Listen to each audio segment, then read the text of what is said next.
누가복음 22장 39절부터 46절까지 하나님 말씀을 봉독합니다. 조용히 경청하시기 바랍니다.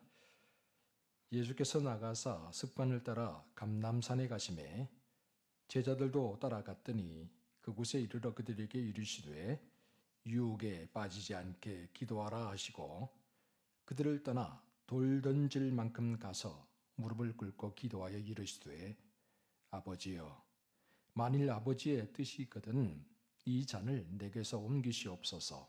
그러나 내 원대로 맛이 없고 아버지의 원대로 되기를 원하나이다 하시니 천사가 하늘로부터 예수께 나타나 힘을 더하더라. 예수께서 힘쓰고 애써 더욱 간절히 기도하시니 땀이 땅에 떨어지는 핏방울같이 되더라. 기도 후에 일어나 제자들에게 가서 슬픔으로 인하여 잠든 것을 보시고 이르시되 어찌하여 자느냐 시험에 들지 않게 일어나 기도하라 하시니라. 아멘. 할렐루야. 남북전쟁, 미국의 남북전쟁 당시에 북군의 대통령이었던 아브라함 링컨이 정말 간절히 기도를 했다고 합니다. 정말 매일매일 간절히 기도했는데 어느 날은 전쟁터에 가서 막사에서 열심히 기도를 하게 되었습니다. 이 모습을 참모 중에 한 장군이 보게 되었죠. 그 장군이 링컨에게 그 모습을 보고 기도가 끝나고 난 다음에 이렇게 물었다고 합니다. 대통령님, 하나님께서 우리 편이 되어 주시기를 기도하셨습니까? 그러자 링컨이 고개를 절레 흔들면서 이렇게 대답을 했다고 하죠. 아니요. 나는 하나님이 우리 편이 되어달라고 기도하지 않았습니다. 오히려 우리가 하나님 편에 서 있게 해달라고 기도했습니다. 사랑하는 성도 여러분, 이 짧은 대화 속에서 인간적인 바람과 하나님 뜻 사이에서 고민하는 한 신앙인의 겸손함과 믿음을 우리가 고스란히 느낄 수가 있습니다.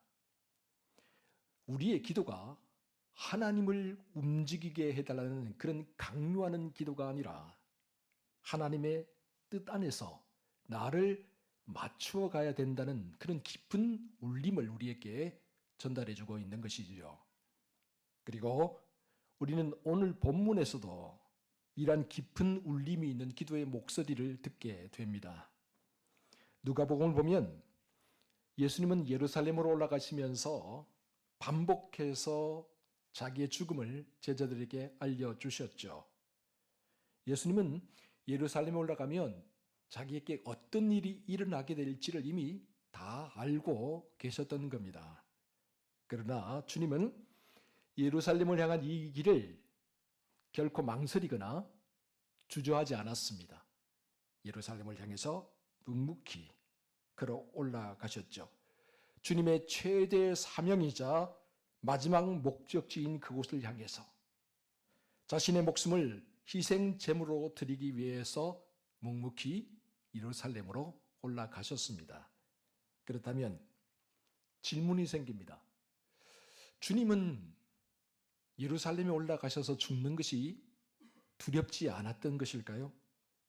아무런 갈등이나 아무런 흔들림이 없었던 것일까요?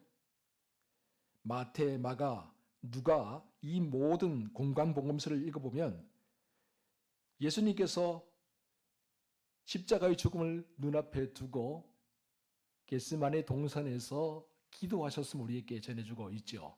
오늘 본문도 역시 마찬가지입니다. 본문 39절 우리 함께 같이 읽어보도록 하겠습니다. 시작. 예수께서 나가사 습관을 따라 감람산에 가시매 제자들도 따라갔더니. 아멘.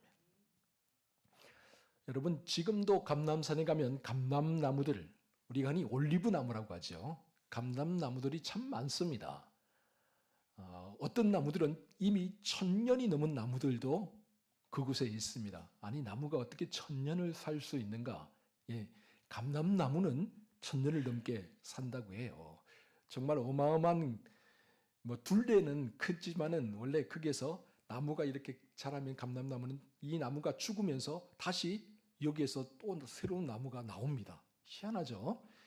이 감람나무가 아마도 어떤 성경학자들에 의하면 예수님 당시에 살지 않았을까 하는 그 나무도 하나 아주 이렇게 큰 나무가 있습니다.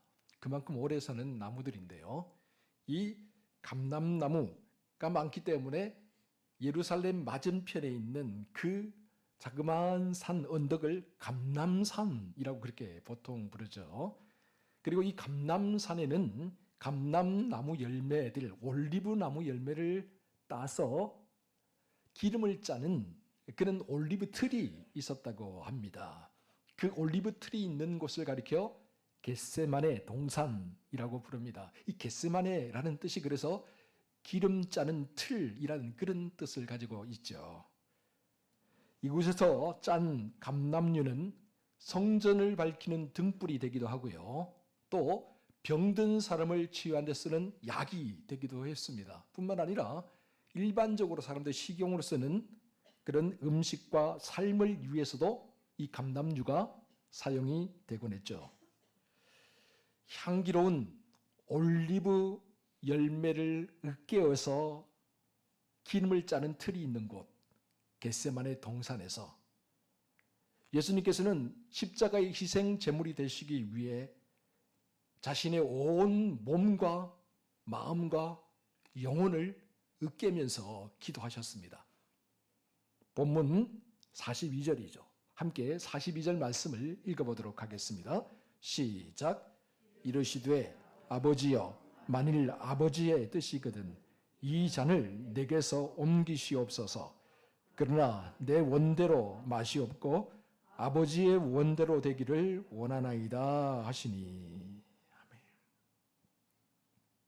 여러분, 예수님은 십자가의 죽음을 앞두고 내가 기꺼이 이 길을 가겠습니다 라고 그렇게 기도하지 않았습니다. 겟세마네 동산에서 예수님 기도하시면서 하나님 아버지께 주신 이 희생 제물이 되는 길, 그 누구보다 당당하게 걸어가겠습니다. 그렇게 기도하지 않았습니다. 주님은 만일 아버지의 뜻이거든 할 수만 있다면 그렇게 기도하셨습니다. 그러니까 주님은 이 길을 꼭 가야만 합니까? 가능하다면 피할 수 없겠습니까? 그렇게 기도를 하신 것이죠. 이것은 주님도 십자가의 죽음을 앞두고 처음에는 두려워하셨고 처음에는 망설이셨고 처음에는 머뭇거렸음을 보여주는 것입니다. 이는 너무나도 자연스러운 현상이죠. 여러분, 평범한 상황에서 정상적인 정신을 가진 사람이라고 한다면 죽음을 누구나 두려워하죠.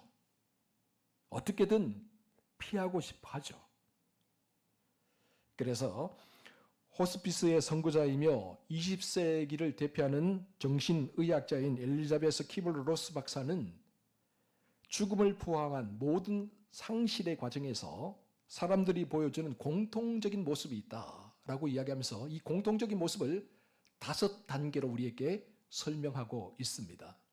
그녀가 쓴 인생 수업이라는 책인데요. 이 책에 보면 이 5단계를 다음과 같이 설명하고 있죠. 부정, 분노, 타협, 절망, 수용. 사람들이 처음에는 부정합니다. 나는 아니야. 의사가 잘못 진단한 거야. 내가 왜 죽어? 그러다가 시간이 지나면 분노하기 시작합니다. 내가 뭘 잘못한 게 있다고. 세상과 주변 사람들에게 화를 내기 시작합니다. 당신이 잘못했으니까 내가 이런 일을 당하는 거 아니야. 그러다가 조금 더 시간이 지나면 타협하기 시작하죠. 하나님 한 번만 살려주신다면 내가 이렇게 하겠습니다. 의사 선생님, 나를 한 번만 살려주신다면 내가 다시는 이런 행동하지 않겠습니다. 그렇게 타협하는 것이죠. 4번째 과정은 절망의 단계인데 타협이 실현되지 않음을 깨닫는 순간부터 깊은 슬픔과 상실을 느끼면서 절망하게 됩니다. 감정적으로 이제 준비하는 단계에 들어서게 되죠. 그리고 마지막 단계가 수용의 단계입니다. 현실을 있는 그대로 담담하게 받아들이는 과정입니다. 엘리자베스 키블로서 박사는 죽음에 이르는 사람들 계속해서 관찰해봤던 이런 단계들을 거치면서 가더라라는 것이죠. 어떤 의미에서 우리 주님도 역시 마찬가지 아니었을까, 저는 그렇게 생각을 해봅니다. 우리 주님에게도 이러한 심리적인 고통과 갈등의 시간들이 필요했던 것이죠. 주님은 세상을 구원하고 죄인들을 구원하기에 이 땅에 오셨지만, 그래서 십자가의 희생 제물이 되어야 된다는 사실도 잘 알고 있었지만, 또한 이 사실을 예루살렘으로 올라오면서 제자들에게 계속해서 반복해서 이야기하셨지만, 그럼에도 불구하고 죽음을 목전에 두고서 주님도 괴로우셨던 것이죠. 떨리셨던 것이죠. 그래서 주님은 겟세마네 동산에서 아버지께 기도하셨습니다. 아버지, 만일 할 수만 있다면 이 잔을 내게서 옮겨주시면 안 되겠습니까? 다른 길이 없느냐는 것입니다. 피하고 싶다는 것입니다. 이것이 솔직한 우리 주님의 마음이었던 것이죠. 하지만 주님은 이 기도로 끝나지 않았습니다. 주님은 곧이어서 이렇게 기도하십니다. 그러나 나의 원대로 마시옵고 아버지의 원대로 되기를 원하나이다. 사랑하는 성도 여러분, 진실한 기도란 무엇입니까? 우리의 간절한 소망, 우리의 끊임없는 욕망, 이런 것들을 밤마다 새벽마다 나와서 하나님께 끊임없이 부르짖는 것, 그게 진실한 기도입니까? 그래서 내가 원하는 것을 이루어 달라고 하나님께 강요하는 것, 그것이 진실한 기도입니까? 진실한 기도란 나의 뜻과 계획을 이루어 달라고 하나님께 강요하는 것이 아니라 나를 향하신 하나님의 뜻과 계획을 묻고 그 뜻과 계획을 바르게 분별하며 마침내 하나님이 이끄시는 대로 순종하며 나아가겠다고 기도하는 것, 그것이 진실한 기도, 하나님께서 원하시는 기도가 아닐까요? 그러므로 오늘 우리 모두는 주님이 겟세마네 동산에서 보여주셨던 것처럼 언제나 그러나의 기도를 드릴 수 있어야 됩니다. 하나님 아버지, 나는 이것을 원합니다. 하나님 아버지, 이렇게 해 주십시오. 하나님, 이렇게 된다면 정말 기쁘겠습니다. 여기에서 끝나는 게 아니라, 그러나 이 모든 것들이 하나님의 뜻과 계획대로 이루어지기를 원합니다. 이렇게 우리가 그러나의 기도를 드릴 줄 알고 하나님의 응답과 하나님의 이끄심에 순종하며 나아가게 될 때 비로소 우리의 신앙이 한 단계 성장해 나갈 수 있는 것입니다. 그러므로 우리 모두가 주님처럼 언제나 그러나의 기도를 드리며 나아갈 수 있기를 주의 이름으로 축원드립니다. 이처럼 주님께서 겟세마네 동산에 보여주었던 이 기도의 모습은 단순한 기도가 아닙니다. 여러분, 사투를 벌리는 기도였습니다. 죽느냐, 사느냐, 순종하느냐, 외면하느냐, 정말 극심한 갈등 속에서 드리는 그 아련함의 그 길 가운데 있는 결단의 기도였던 것이죠. 그래서 동일한 내용을 기록하고 있는 마가복음 14장 33절을 보면 이 주님의 심정을 이렇게 말하고 있습니다. 예수께서 두려워하며 괴로워하셨다. 겟세마네 동산에서 주님께서 두려워하시고 괴로워하셨다. 또한 마태복음 26장 44절을 보면 이렇게 되어 있죠. 주님이 얼마나 심적 갈등이 심했든지 똑같은 기도를 3번이나 반복해서 기도하셨다. 마음에 확신이 들 때까지, 정말 이것이 아버지의 뜻이라는 확신이 들 때까지 반복해서 기도하셨다. 그렇다면 오늘 본문은 어떻게 기록하고 있을까요? 우리 본문 44절 말씀을 천천히 같이 한번 읽어보도록 하겠습니다. 시작. 예수께서 힘쓰고 애써 더욱 간절히 기도하시니 땀이 땅에 떨어지는 빗방울같이 되더라. 아멘.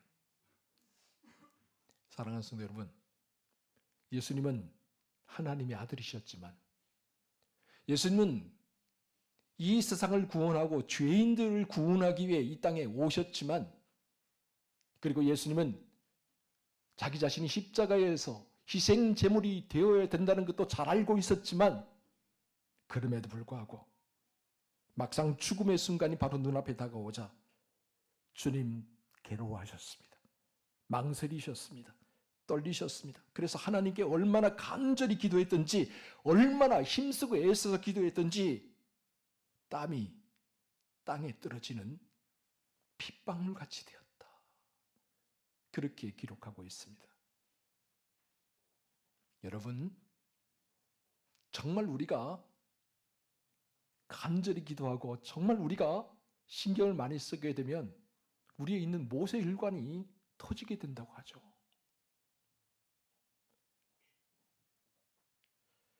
하나님의 아들이신 성자 예수께서도 얼마나 간절히 기도하셨던지, 얼마나 심중에 괴롭고 힘들었던지, 그 기도하는 그 모습을 보니까 이마에서 떨어지는 땀이 핏방울처럼 흘러내렸다. 그렇게 성경이 기록하고 있습니다.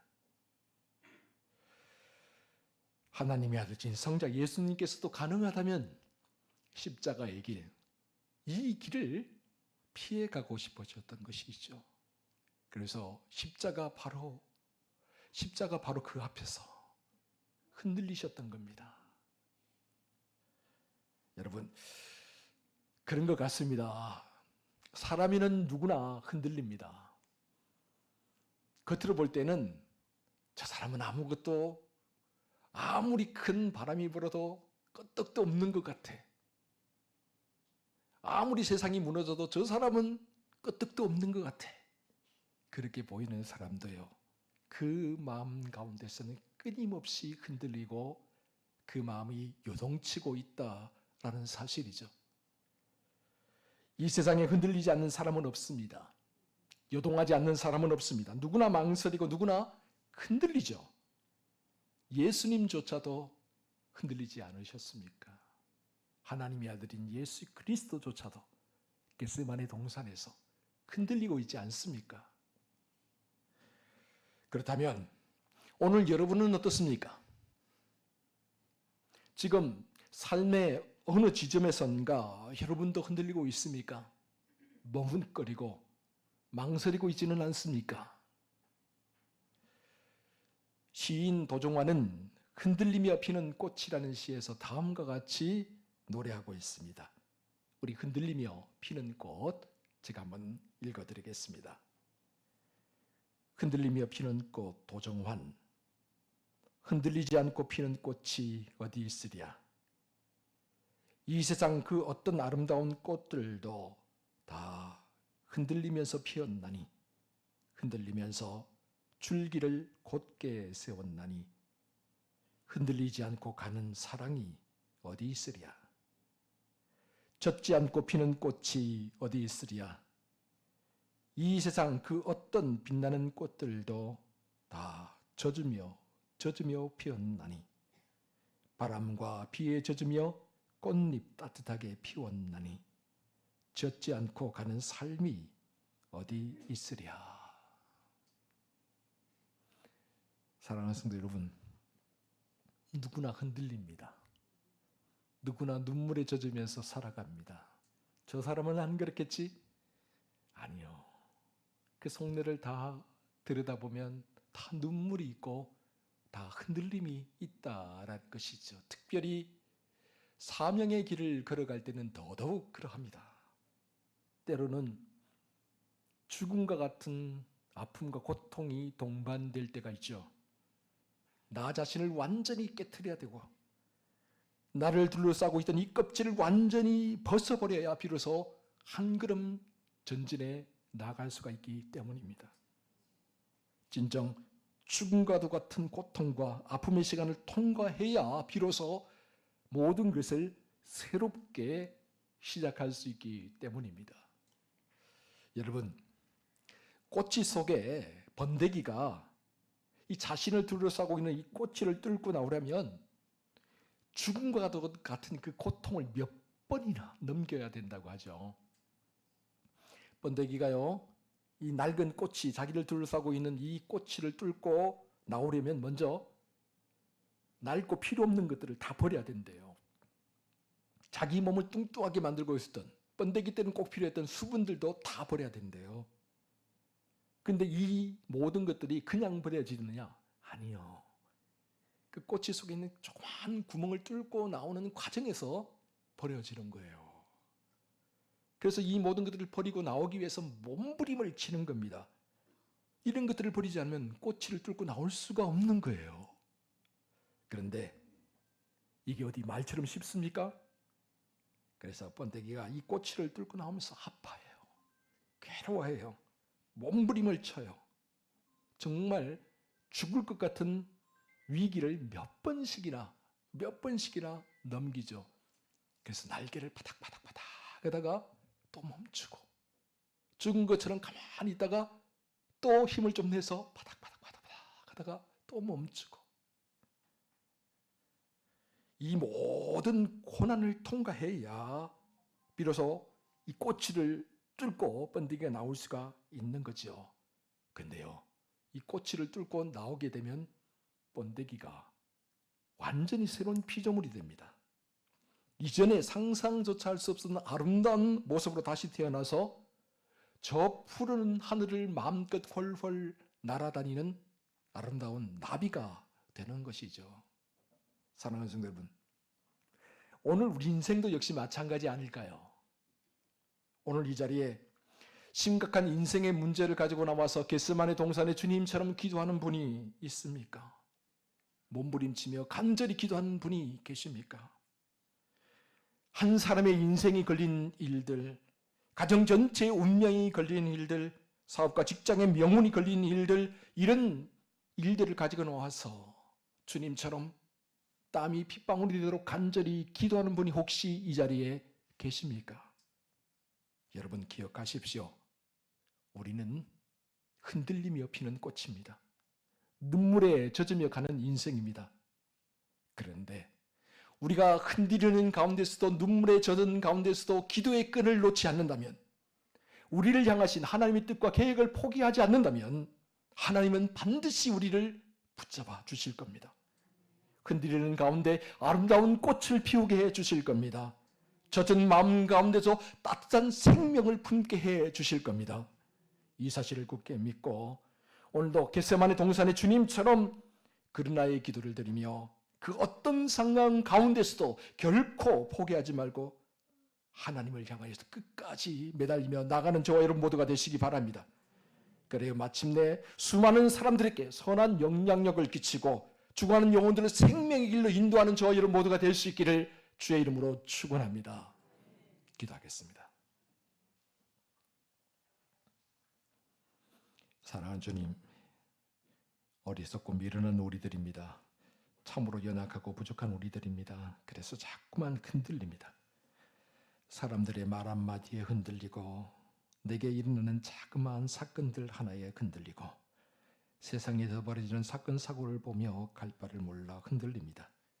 그래서 될 수만 있으면 아프고 고통스러운 일들을 회피하고 싶고, 무거운 짐, 여러 가지 일들도 피하고 싶어집니다.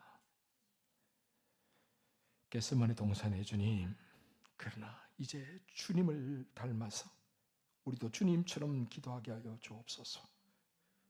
나의 육신의 마음, 육신의 생각, 육신의 감정은 이 길을 가고 싶지 않지만, 이 일을 하고 싶지 않지만, 그러나 주님처럼 아버지의 뜻을 구하며 하나님의 뜻과 계획에 나를 맞추며 뚜벅뚜벅 한 걸음씩 걸어가게 하여 주시옵소서. 내 생각과 내 욕심과 내 감정과 내 기분이 우선이 되는 것이 아니라 하나님의 아버지의 뜻과 계획이 우선이 되게 하여 주시고 그 뜻과 계획을 묻고 분별하고 순종하는 삶이 우선이 되게 하여 주옵소서. 그래, 우리를 통해서 수많은 사람들이 생명의 길로 나오게 하여 주시고 우리를 통해서 정말 이 땅에 선한 영향력이 널리 펼쳐질 수 있도록 우리를 사용하여 주시옵소서. 이 모든 말씀을 우리 구주 예수 그리스도의 이름으로 기도하옵나이다. 아멘.